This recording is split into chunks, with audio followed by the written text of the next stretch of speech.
Es un gusto saludarles, mis queridos hermanos y amigos. Bienvenidos a nuestra serie Si quieres, puedes sanarme. Qué bueno que podemos de nuevo volver a encontrarnos y compartir el estudio de la palabra del Señor. Ya hoy es miércoles, el día en la semana que tenemos de estudio, y hasta aquí el Señor nos ha ayudado y nos ha bendecido. El tema de hoy lleva como título Cuando tus aguas se tornan amargas. Y hoy vamos a tocar una temática, mis queridos hermanos, que definitivamente debe de llevarnos a la reflexión. Es decir, cuando vienen situaciones difíciles a nuestra vida, cuando vienen problemas y cuando vienen esos momentos en los cuales, pues, por alguna situación que podamos vivir, se torna difícil, ¿qué decisiones tomamos? ¿Qué actitud decidimos ocupar? ¿Cuál es nuestra reacción? Definitivamente debemos aprender que la victoria la podemos tener en Cristo Jesús, pero simplemente debemos nosotros entonces tomar decisiones correctas. Debo de ir a Cristo, debo de permitirle al Señor que Él dirija mi vida y debo de entonces colocar todas mis cargas en Él.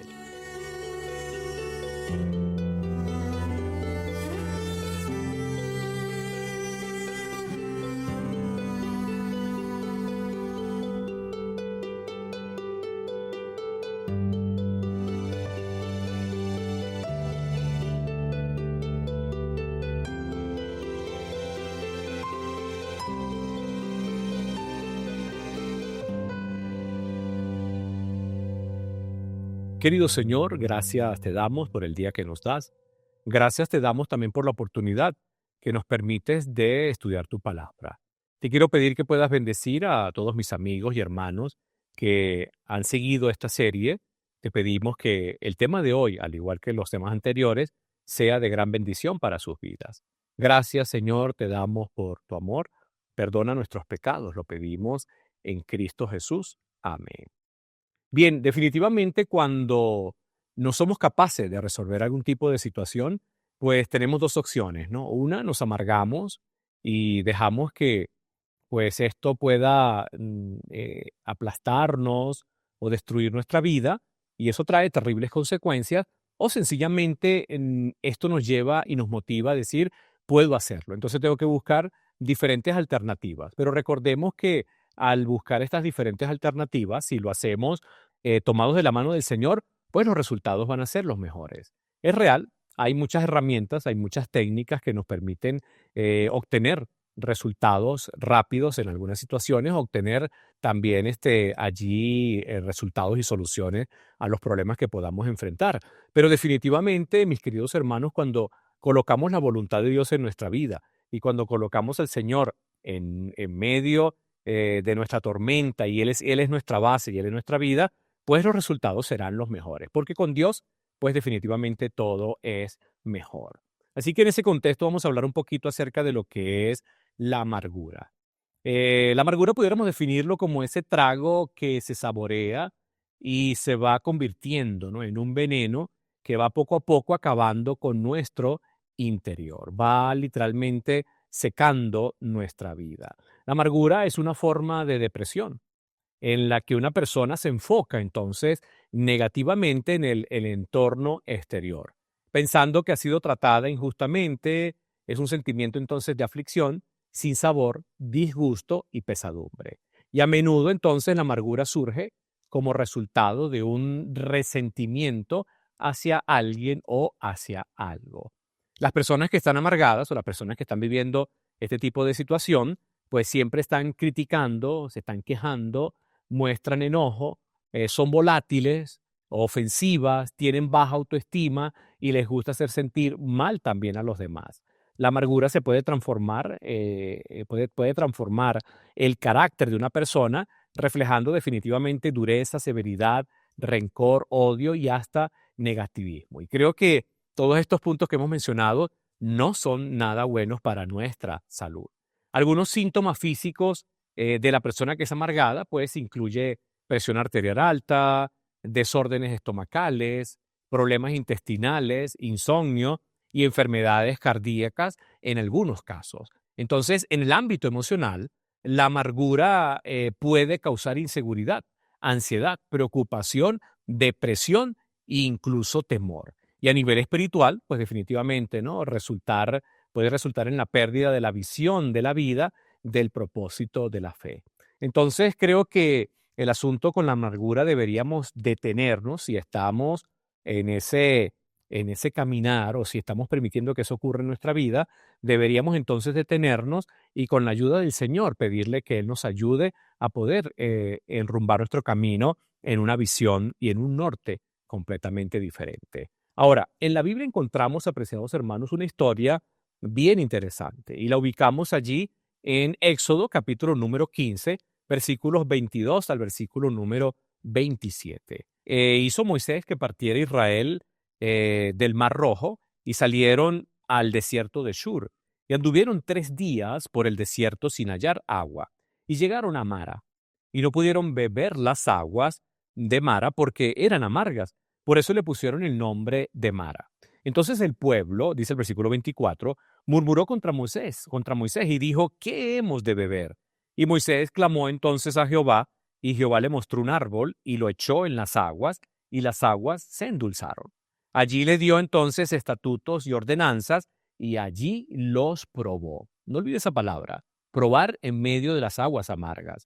Y el versículo número 26, creo que es un versículo muy importante, dice, y dijo Jehová, porque el Señor es el que le habla al pueblo, si oyeres atentamente la voz de Jehová tu Dios, e hicieres lo recto delante de sus ojos, y dieres oído a sus mandamientos y guardares todos sus mandamientos, ninguna enfermedad de las que envía a los egipcios te enviaré a ti, porque yo soy Jehová tu sanador.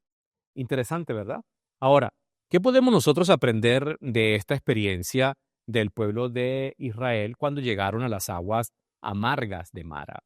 Pues fíjense ustedes que ellos llegan allí, empieza la crisis, se torna el momento difícil, comienzan a clamar al Señor, van a Moisés, Moisés tiene que ir al Señor y el Señor les dice, bueno, mira Moisés, agarra este arbusto y colócalo en el agua y ellos pudieron beber. Y luego el Señor les dice, si ustedes me obedecen, si ustedes cumplen mis mandamientos, si ustedes guardan mis principios, podemos parafrasear el texto, si ustedes guardan todos los preceptos que yo les he dado, pues ninguna de las enfermedades que traje a los egipcios vendrán ante ustedes. Y eso nos enseña de primera mano que si nosotros en medio de la crisis o en medio de cualquier situación permanecemos firmes en el Señor y decidimos obedecer a Dios a pesar de que se desplomen los cielos o a pesar de cualquier situación que podamos vivir, Dios siempre nos va a conducir y siempre nos va a bendecir. Pero la pregunta concreta, apreciados, en este momento es el siguiente.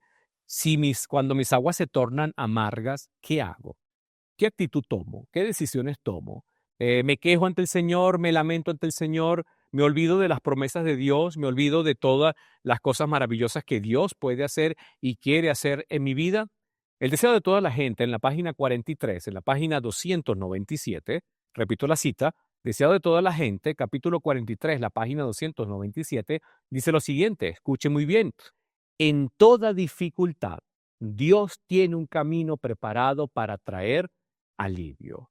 Nuestro Padre Celestial tiene para proveernos de lo que necesitamos 1000 maneras de las cuales no sabemos nada.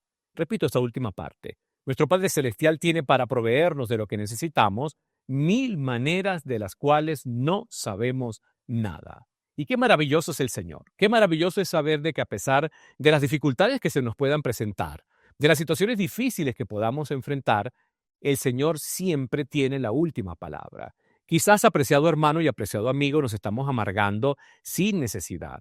Quizás estamos nosotros quejándonos sin ningún tipo de necesidad, porque lo que tenemos que hacer es ir ante el Señor y decirle, Señor, tú conoces mi situación, conoces mi vida, sabes lo que está pasando, y si creemos que Dios nos escucha, y si creemos que Dios tiene el poder para solventar nuestra situación, cambiar nuestra realidad, pues Dios lo va a hacer. Quizás nos atamos a algún punto y pensamos que Dios debería de hacerlo de alguna manera, o debería de ser la respuesta del Señor. Pero como acabamos de leer, Dios tiene 1000 maneras de las cuales nosotros no sabemos nada. ¿Por qué entonces no creer en el Señor?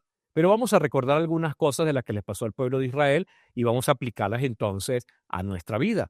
Primero, Dios, apreciados hermanos, siempre hace su voluntad en nuestras vidas, aunque sea a veces que tengamos que enfrentar las aguas amargas como el pueblo israelita. Pero si nosotros lo permitimos, veremos su propósito y bendición.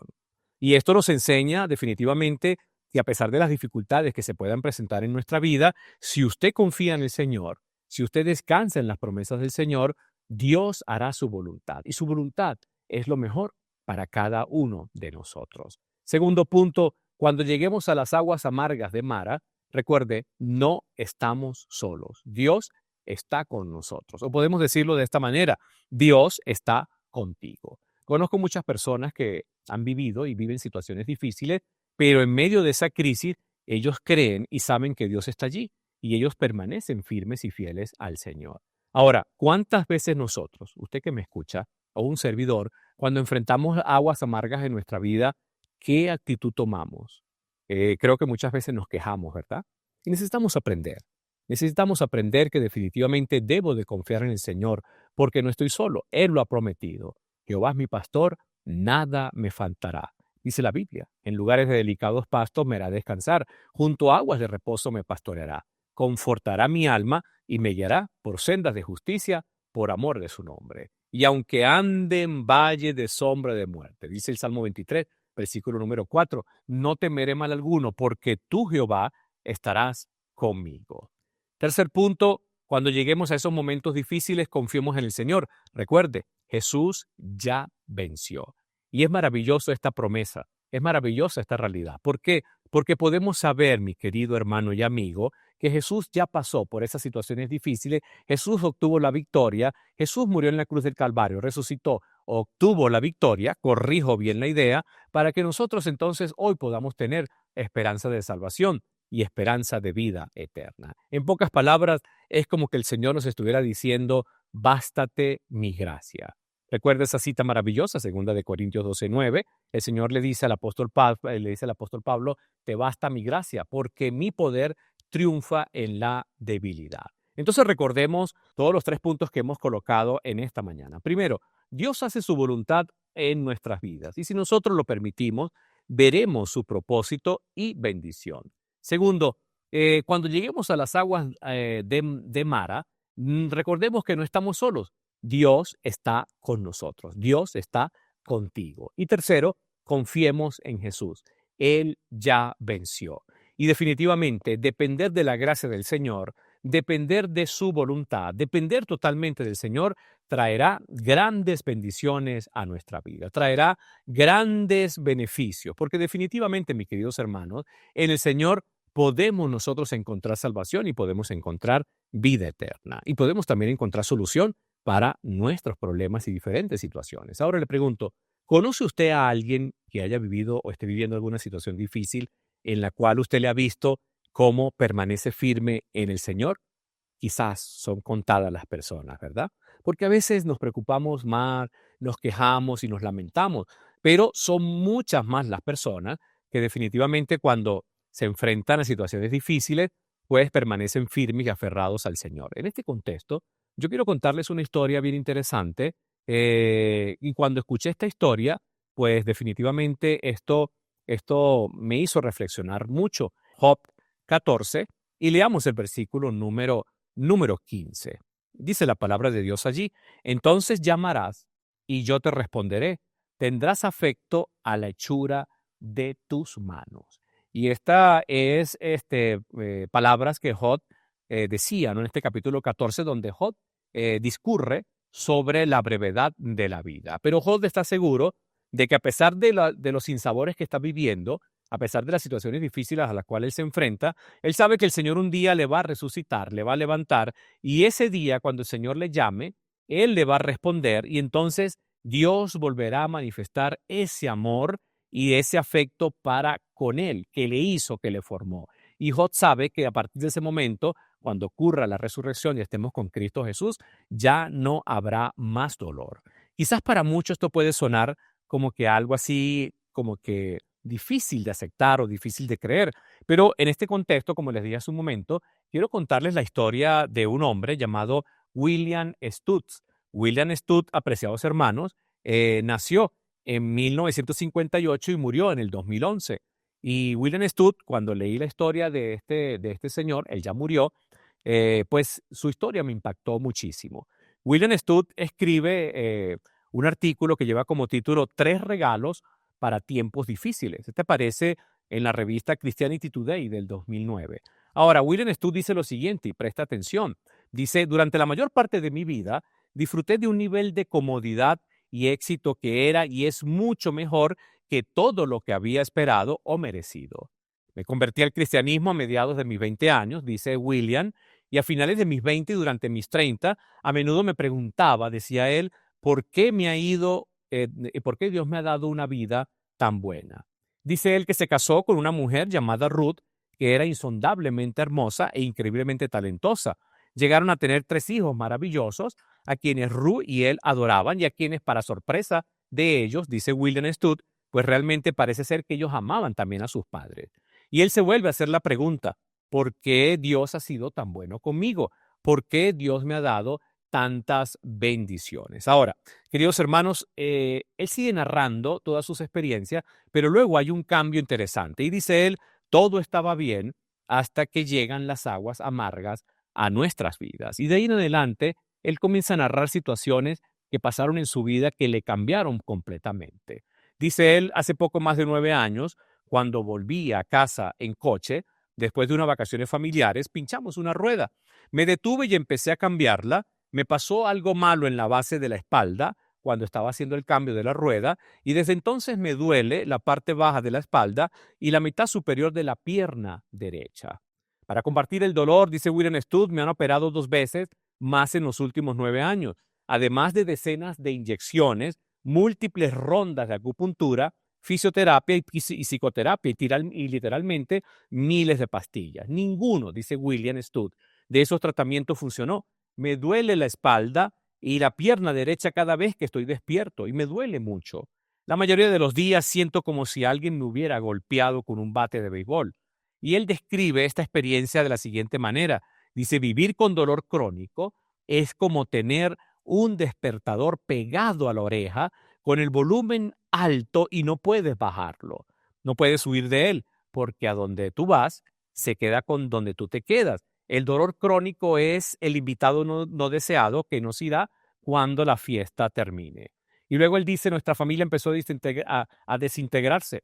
Uno de nuestros hijos sufrió una enfermedad potencialmente mortal y el matrimonio de Ruth y el mío, dice, parece desmoronarse. Pensé que estaba perdiendo a mi familia. Y a principios del año pasado, como para agregarle algo más a todo lo que ya estaba pasando en la vida de William Studd, él dice, otra mala noticia llegó a mi vida. En febrero del 2008, los médicos encontraron un gran tumor en mi colon. Un mes después, mi cáncer pasó a la etapa 4, cuando los médicos encontraron 2 tumores más en mis pulmones. Y el último año, dice él, he tenido 2 cirugías de cáncer, entre 5 y 6 meses de quimioterapia intensivo, y hace unos meses dejé la quimioterapia, pero todavía siento náuseas la mayor parte del tiempo y estoy exhausto la mayor parte del tiempo. El cáncer me mata, pero el tratamiento del cáncer me roba la vida. Se lleva una gran parte de la vida que tengo, como si estuviera muriendo por etapas. Hoy me duele la espalda, dice él, y la pierna derecha como nunca, y lo más probable es que me duela durante toda la vida, y es probable que el cáncer me mate a los próximos 2 años, tras si tengo suerte, él dice tengo 50 años. Y al final dice, esa es mi historia. Ahora yo le pregunto, ¿qué haría usted si le pasara todo eso?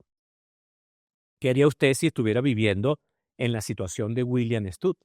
Y creo que aquí en este punto podemos decir, wow, Señor, yo no soportaría algo como eso. Y quizás si nos ponemos a revisar, apreciados hermanos, podemos darnos cuenta que definitivamente a veces hay situaciones en nuestra vida que no son tan difíciles como las que otras personas viven. Y ojo, no estoy cuestionando ni estoy diciendo que a lo mejor su problema no sea importante, pero el punto es que a veces por menos terminamos amargados en nuestras vidas. William escribe que Dios le ha dado en medio de todo esto 3 regalos importantes. Primero dice, Dios no suele eliminar las maldiciones de la vida, sino las redime. Es como decir que Dios toma lo peor de nuestra vida y las utiliza para generar mejores cosas. Segundo punto, William dice que Jesús salva a los pecadores, pero eso no es todo lo que hace. Dice él, el sacrificio de Jesús también cambia el carácter de vivir con el dolor y la enfermedad. En pocas palabras, William dice que a pesar de la lucha que él tiene con sus enfermedades, él puede darle gracias a Dios por la vida que le está dando. Y tercero, dice, nuestro Dios nos recuerda que en nuestro sufrimiento, que Él está en nuestro sufrimiento, Él está allí y Él nos va a ayudar y que a pesar de las dificultades, Dios nunca nos abandona. Y Él pone como ejemplo a José. Y Él dice que José vivió una situación difícil, pero Dios nunca le abandonó. Ahora, hay una frase, un pensamiento que Él escribe y dice lo siguiente: los cristianos cometemos un error cuando creemos que Dios tiene la obligación de curar todas nuestras enfermedades. No se nos ha prometido eso en esta vida. En cambio, se nos ha prometido lo contrario. Jesús dijo, en este mundo tendréis aflicción, dice el Señor. Fíjense que no dice, no podréis, dice, podréis no tenerlas o quizás la vas a tener. No, en este mundo tendréis aflicción. Pero si bien Dios no promete, dice él, quitarme el cáncer ni el dolor, sí promete de estas enfermedades que surgirá algo bueno. Y aquí cita Romanos 8:28. En todas las cosas Dios obra para el bien de los que le aman. Y él termina diciendo en su artículo, el cáncer y el dolor crónico siguen siendo cosas desagradables, enemigos de todos los que aman la vida y la belleza. Mi fe no me dice lo contrario, dice William Studd, pero sí promete que Dios me bendecirá en medio de todo esto y que usará lo peor de mi sufrimiento para producir algo bueno y hermoso. Eso se llama fe. Eso se llama creer en el Señor. Eso se llama tener esperanza. Ahora le pregunto, ¿lo hace usted? ¿Cree usted que en medio de la dificultad Dios puede sacar algo hermoso? ¿Y sabe qué es lo más hermoso? Tener fe, esperanza y poder tener y dar a otros que quizás están en una situación difícil, decirles, en Cristo hay esperanza de salvación. William Studd termina escribiendo lo siguiente en su artículo. Dice, tal vez nunca sepa exactamente cómo ni cuándo sucedió esto, lo cual me parece bien. Me basta con saber que Dios ha prometido que no sufriré en vano, que mi dolor no será vacío. Lo que hacemos cuando nos encontramos en circunstancias desagradables tiene valor. Dios se encarga de ello y eso es parte y eso es una enorme misericordia. Y creo que definitivamente nosotros deberíamos también tener este tipo de fe. Y a veces nos quejamos, mis queridos hermanos, y a veces nos quejamos quizás más de lo que deberíamos de hacerlo. Y esto nos lleva a la amargura. Y la amargura termina llevándonos a cuestionar nuestra fe, cuestionar la esperanza que tenemos y se nos olvida que tenemos un Dios grande y poderoso que ha prometido estar allí con nosotros todos los días hasta el fin del mundo. Y cuando Cristo venga, pues estaremos con Él por toda la eternidad y ya no habrán más problemas ni más dificultades. Recuerde lo que leímos hace un momento. En toda dificultad, Dios tiene un camino preparado para traer alivio. Nuestro Padre Celestial tiene para proveernos de lo que necesitamos, 1000 maneras de las cuales no sabemos nada. Deseo de toda la gente, capítulo 43, la página 297. Pocos piensan, dice el libro de la Educación, el capítulo 31, pocos piensan en el sufrimiento que el pecado causó a nuestro Creador. Todo el cielo sufrió con la agonía de Cristo, pero ese sufrimiento no empezó ni terminó cuando se manifestó en el seno de la humanidad. La cruz es para nuestros sentidos entorpecidos una revelación del dolor que desde su comienzo produjo el pecado en el corazón de Dios. Le causa pena toda desviación de la injusticia, todo acto de crueldad, todo fracaso de la humanidad en cuanto a alcanzar su ideal. Dios desea que nosotros podamos entender que en Él hay esperanza y en Él podemos entender salvación. El Salmo 9, versículos número 1 y 2 dice lo siguiente: que alabaré, oh Jehová, con todo mi corazón. Cantaré todas tus maravillas, me alegraré y me regocijaré en ti. Cantaré a tu nombre, oh Altísimo. Y definitivamente esta es la expresión de un corazón que entiende que a pesar de las dificultades que se puedan presentar en su vida, a pesar de los problemas que se puedan presentar, en Dios hay esperanza. En el Señor hay consuelo. En el Señor hay paz. En el Señor podemos encontrar solución. Y si no la encontramos en el momento que creemos que debería Dios darla, pues sencillamente podemos entonces ayudar a otros, tener un testimonio verdadero y poderle decir que aunque venga una tormenta y aunque estemos transitando en medio del valle de la sombra y de la muerte, podemos tener esperanza en Cristo Jesús. Así que no debemos de temer. Y el libro de Isaías, capítulo 41, versículo 10, dice lo siguiente: así que no temas, porque yo estoy contigo. No te angusties, porque yo soy tu Dios. Te fortaleceré y te ayudaré. Te sostendré con mi diestra victoriosa. El único que puede darnos salvación, el único que puede cambiar nuestros problemas, el único que puede darnos esperanza es Cristo Jesús. Solamente tenemos que hacer una sola cosa, y es dar el paso de confiar en Él, decidir confiar en Él, decidir creer en Él, decidir permanecer en Él, decidir descansar en su palabra, decidir descansar en sus promesas y en su voluntad. Y para terminar, el Salmo 94, 22 nos dice lo siguiente: mas Jehová me ha sido por refugio y mi Dios por roca de mi confianza. En pocas palabras, tenemos dos caminos. Usted decide amargarse en medio de la situación que pueda estar viviendo, o decide usted detenerse y decir: Señor, aquí está mi vida. Coloco mi corazón en tus manos. Coloco todo mi ser en ti para que puedas darme la paz, la esperanza y puedas ayudarme a creer que en medio de las dificultades y en medio de las luchas, tú estás allí. Tú eres mi Dios, tú eres el único que me puede sostener. Entonces, cuando enfrentemos las aguas amargas, las que sean, de cualquier situación, recuerde, hay esperanza en Jesús. Que el Señor te bendiga. Vamos a orar. Querido Señor que estás en los cielos, gracias por tu amor, gracias por tu bondad y tu misericordia. Padre, te pedimos que tú nos ayudes. Hay momentos difíciles en nuestra vida, hay situaciones difíciles en nuestra vida, pero sabemos que en ti podemos vencer. Te pido por el hermano, por el amigo que tiene una situación difícil, que pueda en este momento entender que en ti hay esperanza, Señor. Que en medio de esta situación, Él puede mirar al Rey que vive por los siglos de los siglos. Él puede mirar al Dios eterno. Podemos mirarte a ti, Señor. Y en ti podemos encontrar salvación para nuestra vida. Gracias por tu amor, Señor. Gracias por tu bondad y tu misericordia. Perdona nuestros pecados en Cristo Jesús. Amén. Que el Señor te bendiga.